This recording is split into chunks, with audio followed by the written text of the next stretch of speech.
we're very lucky to have someone who can speak to these points from a position of authority. It is my wonderful honor and privilege and delight to welcome Judith Collins today. Normally I wing it, but there's so much to say.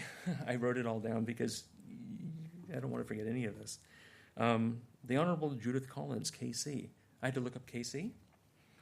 I'm not a lawyer, so I'm not running those circles, but I thought it was exciting that she is a King's Counsel. Judith Collins is the Attorney General, Minister of Defense, Minister for Digitising Government, Minister responsible for the GCSB, Minister responsible for the NZSIS, Minister for Science, Innovation and Technology, Minister for Space, Lead Coordination Minister for the government's response to the Royal Commission's report into the terrorist attack on the Christchurch mosques. She's the MP for Papakura and was first elected to Parliament to represent her seat of Clevedon in 2002. Judith held a number of ministerial portfolios in the 5th national government, including police, justice, corrections, and revenue. She was the leader of the opposition in 2021. Prior to her election to Parliament, Judith was a lawyer and a company director. I imagine you're still a lawyer. She was the chair of the Casino Control Authority and served as president of the Auckland District Law Society and vice president of the New Zealand Law Society. She holds a Bachelor's of Law, a Master's of Laws with honors, and a Master of Taxation Studies from the Auckland University. And you've made it. Well done. Everybody put your hands together for Honorable Judith Collins. Thank you very much for coming. Thank you very much. Well, tēnā koutou katoa. Good morning, everybody. Thank you very much. That long introduction there, Mick. It's 22 years in politics so far, and still excited every day to get up and go do my job. And part of the reason for that is because I love taking on new portfolios every 3 years or so, sometimes 6 years, depending on how much fun they are. Part of that is actually around things like digitising government, so that's what I'm going to talk about today. So I'd like to thank you, obviously, for the wonderful invitation to be here this morning and introduce this conference. This is actually the first time I've been into this auditorium or lecture hall, and so it's nice to know it's here. We might want to use it for something that we want to do, and certainly for announcements where we want an audience and to be able to ask questions. So digitising government is quite an interesting portfolio because it is sort of a bit like an oxymoron almost, isn't it? And for those of you who are wondering why we did this, I'm just going to ask you, when was the last time you stood in a queue in a bank and withdrew money? Years. Well, it's been years since I've had any money to withdraw, to be frank. But yes, exactly, many years. And just imagine, we used to have people seeing us in these banks, taking out money, and then we'd be walking out or paying bills and stuff. And we actually had absolutely no privacy at all, did we? Particularly if there wasn't any money to withdraw, and that was pretty noticeable too. So the way I see it is the banks are a really great example of what we need to be doing in government about having services online really able to be used by our client base, which are the customers out there in the country. And I'm sure you do exactly the same as me, pay all your bills in the middle of the night from your phone, transfer monies around from your phone in the middle of the night or whatever, and actually can't even be bothered now getting onto the laptop, because why would I, when I can do it on my phone? Is that right? So why can't we do that for government services? Why can't people apply for everything? And some government agencies have actually moved quite fast on this, but others need to be given a bit of a hand to do so. But part of that customer focus, one of the first things we're working on is with the Minister of Transport and NZTA, or Transport Agency. And that's around an app on the phone. Imagine us having a government app on the phone, NZTA. such as how to pay for your vehicle registration. When was the last time that you waited 3 weeks for your vehicle registration card thingy to come from Christchurch to you? Well, actually, we have several cars at home. We have own classic cars. Let me just tell you, there's a lot of waiting for 3 weeks and hoping that it turns up and then forgetting that it hasn't turned up, that sort of thing. So we could do all that on our phones soon. But also your driver's licences. Many of you will have your credit cards or debit cards on your phone, but you can't put your driver's licence on there. So you've actually got no piece of identity on your phone that you can use, that people are going to accept. So it's one of those issues that we need to sort out, and that's one of the things we think would actually deliver something in the hand for every New Zealander who has a driver's licence. And then we have to move for other things too. So as part of looking at those ways of digitising and making sure that we interact better, there's a few purposes in this. One is productivity, because we need to grow productivity. Because what we've known over the years is that the more productive that we are with our time is the more freedom we can have as well in terms of using our time more effectively and more fun things. But also it makes our country richer. And why is that important? And I guess this issue sort of came to me, this whole digitisation came to me in 2022 when I was travelling in Ireland. I went to Ireland and I was being, basically greeted by the Irish Development Agency, and they were showing me what Ireland has done over the years. Some of you with Irish heritage will know that Ireland used to be known as the exporter of people, and constantly thinking about their history and everything else. But actually now they're one of the world leaders when it comes to things like, productivity. So we had a list of productivity for countries, and Ireland was number 1, and New Zealand was not.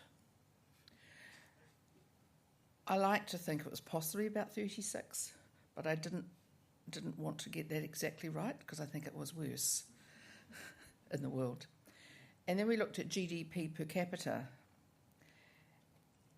And when I was a little girl, not that long ago, not really, not in terms of the world and the earth and how long it's existed, actually just a teeny bit of time ago, New Zealand was second in the world for GDP per capita. It was about 1963. And the US was first, and we were second. We're not second now.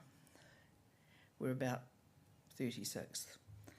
Ireland, I think, is 4th, after countries like Liechtenstein. Is that really a country? Is it really? Andorra. And we're like 36th. And the reason for that is essentially that we're not as good at being productive. And one of the ways that in government we can help New Zealanders to be more productive and ourselves to be more productive is to use digital as much as possible. It's no different from any other technology in that it is there for us to use to make our lives better, our jobs more effective.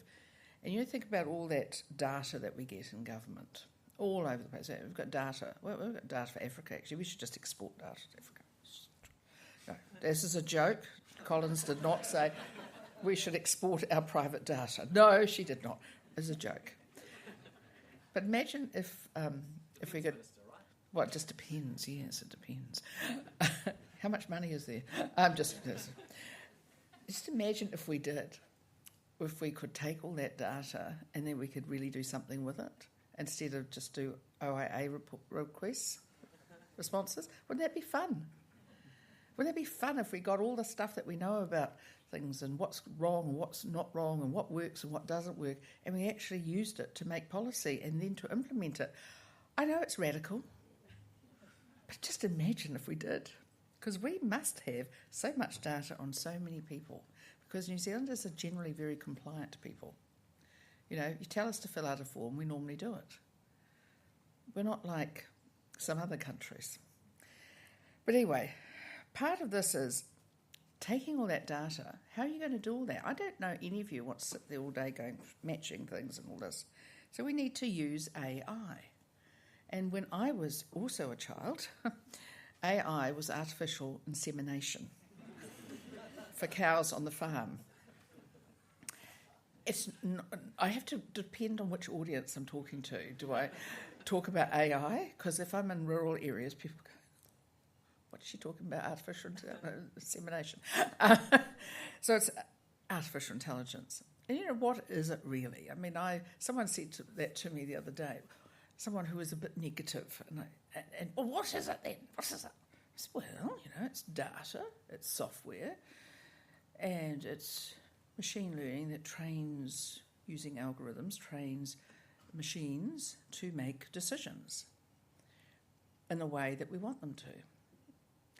Or not. And that's about it, really. It's not that scary. So why is everyone scared? Well, I don't know. I think the main thing is that some people think that machines will be more intelligent than themselves. But I also think, too, if you don't understand something, you tend to get frightened of it. It's easier to be frightened. But we do need to give, and the government has agreed, Cabinet has agreed to us having a unified government services and strategic approach to AI. In fact, we had a meeting yesterday of the Digitising Ministers meeting with officials on the next stages for our roadmap for actually using AI to implement, so that we can use that data that we all know about, that we can actually make use of it. And it's not for us, it's actually for the people who, by the way, are paying the bills, the people out there in Voterland. You know, in New Zealand, they give us stuff, we expect us to do something with it for them. But in order to do that, we've also got to be improving our data security, and we need to reduce costs. And the problem is everything around AI is very expensive because it's a lot of data, a lot of training, and a lot of power, electricity basically, to run everything. So we've got to make sure we don't waste that opportunity. So part of what we're doing is a cloud-first policy, which you will probably know all about in government, to use the cloud whilst managing these risks. We might have somebody here today from GCSB. If so, retain your silence, don't say anything. But cybersecurity is also part of why we're doing this, because it is really important that we protect that data that we've been talking about, the information we've been talking about, because when people give it to us, they do expect us to protect it as well. And it is absolutely significantly, could be misused if we don't keep it safe. So what we're also welcoming is the significant multi-billion-dollar investment in New Zealand-based cloud infrastructure that is being made by private technology providers, because actually, frankly, they've got more money than us. But also, that's their business of providing that. So that's going to be setting us up pretty well for it. So recently I took a paper to Cabinet setting out how I thought we should be using AI and setting our framework for how we're going to do it. And Cabinet, to my almost surprise, agreed that AI can be used to deliver those better outcomes to New Zealanders. And I say that only with, mild surprise, because it's so much easier to be frightened of AI. And you would have seen some articles recently by people saying, oh, you should be frightened. I thought it was an excellent move when I knew I was on the right move when Elon Musk came out saying you should be frightened of AI and then launched his own AI product about a week later. I think you've got to always be understanding that there are sometimes other objectives. Sometimes it's just someone wants to talk about things. But what we have said is we are going to be using AI. And as you know, there is a problem with just grabbing your ChatGPT or some other branded type of AI and popping all your information in there and saying, come up with a cabinet paper that makes me look really intelligent and the minister will be happy and I want it in 10 pages or less. There is a little problem with that, is that it's a large language model and all that information is going in there. Next thing, someone else will pop up somewhere else, and you may not want that to happen. So my view is we really need to be having our own government large language model. And I'm not quite sure who's going to do that, but I do think we need to be very protective of that data. Yes, are you doing it? Fantastic. Isn't that wonderful? Now that is good marketing. Well done, obviously. Very good.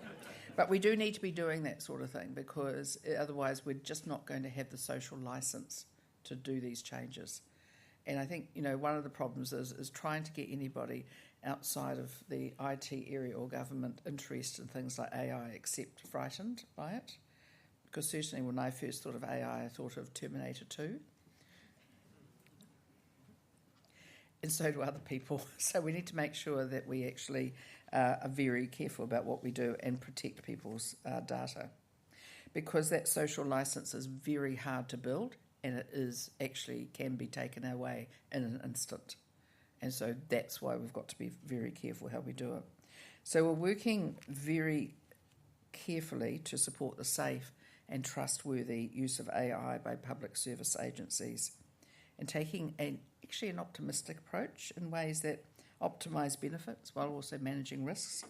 One of the things that I did last year in opposition, when I had not so much to do, is I set up a cross-party, unlike now, it's unbelievably busy, we'll set up a cross-party group in Parliament on AI. And the reason was nobody else was doing anything, so I thought I'll do it. Did it start of last year, and every party in Parliament at the time was represented. We've kept it going this year, and what we're doing now is bringing back to that group a lot of the work that we're doing around the cross-party, around the framework and how we're moving. And I thought was interesting, because I was a little bit concerned, like many other people in government would be, which is, well, what about Māori data? What's going to happen there? Is this, because we heard of data sovereignty and all these things, we thought we don't want to offend, we want to make sure we pull people in, make sure everyone's involved. I've actually been working with the Data Iwi Leaders Group, which has been stunningly helpful, and might I suggest a very good model for working together. And in fact, one of the things they've said to me is really just do more and do it faster. So it's interesting, isn't it? Because of all the populations within New Zealand where there'd be most data on, it's probably more likely Māori than anyone else. And the Data Iwi Leaders Group, showing real leadership, has actually seen that this is so crucial that data is not wasted, that it's actually used for the purpose for which it was collected, which is having better outcomes for Māori. So I found that wonderful, and Te Pāti Māori has been very helpful on this too, which I have to say is just great. I've just felt like I've really had a green light to keep moving ahead. But because we do need to make sure that we are embracing this change, and it's a bit like understanding that if our customer base, which I know is possibly a terribly offensive term to everyone here except me, if our customer base has moved doing everything by apps, doing everything, expecting certain services, and we can't deliver on that as government and government agencies, then those people will continue to wonder, what do they get from government? They expect services in the same way that they expect from the private sector, because if the private sector doesn't deliver, they shift banks or they shift something else. And they can't quite do it with us. We are a monopoly. We, government, are a monopoly provider that has to behave, in my opinion, as though our customers have a choice. And that is a very hard thing to do.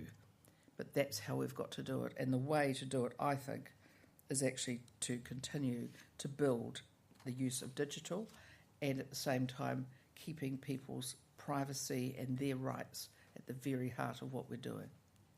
We're always remembering we're doing it for them. It's not our interest, it's actually their interest.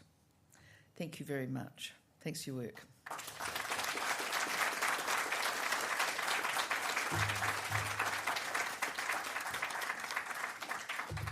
Do you have time for some questions? Yes, I do.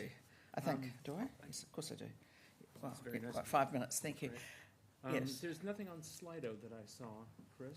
Is that right? Slido. Yeah, it's we're I putting know. a conference on know. an app on the phone. Isn't that great? Yeah, And the thing is, that's been around for a few years now, yeah. and it's now almost, well, I wouldn't say not quite, but almost ubiquitous. It is. Just about everywhere, and it's great. But we might just take a question from the audience if anybody has a burning question for the minister. Yes. So what would you like to achieve this term in terms of digitising government? It's a good question. I always think survival's quite good.